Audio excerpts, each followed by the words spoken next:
Hello everyone, Happy New Year, almost.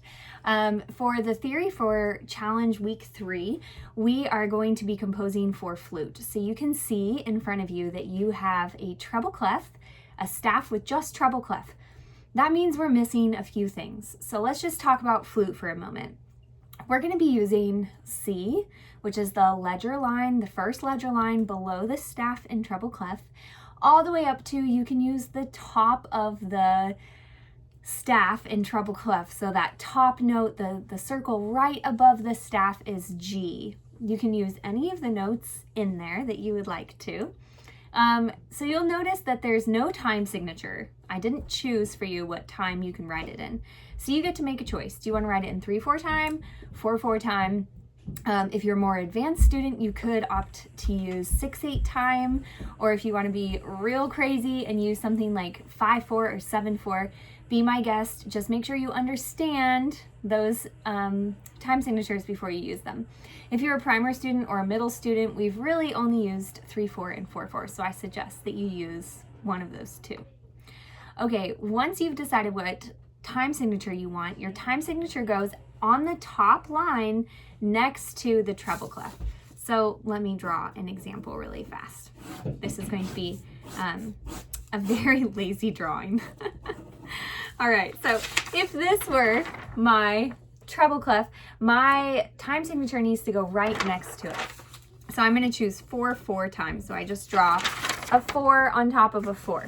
All right, now I get to use 4 notes before I have to put a measure line. So I'm going to use a low C quarter note. I'm going to do a higher C quarter note. I'm going to do a quarter rest, and then I'm going to use the highest note that I can use on the flute. So let me show you what that looks like. I have C up to our high do with a sh, and then our extra high G. Okay, that's the highest note that we're going to use on the flute. You can notice that once I get past that 3rd line, I start to put my tails going down instead of going up.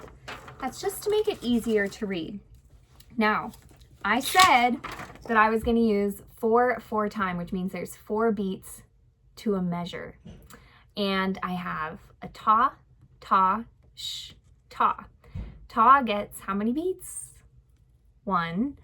This gets 1. The quarter note rest, or the quarter rest, not quarter note rest, the quarter rest gets 1 beat of silence, and then this gets 1 beat. So that's 4 beats. So I have to put a measure line. And remember, your measure line goes from the top line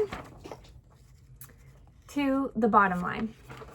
Okay, then you can keep writing. Now you'll notice that I have multiple lines there. They all have a treble clef on them.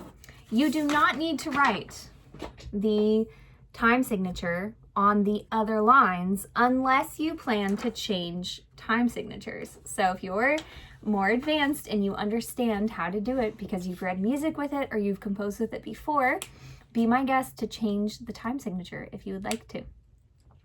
Okay, you can write as many measures or as few measures as you want. You can even use other music, more than the music I gave you, or print off 2 copies. I just will not be asking Miss Alexa, the flute teacher, to read anything that is over, let's say, 50 measures. But if you keep it under that, that would be great.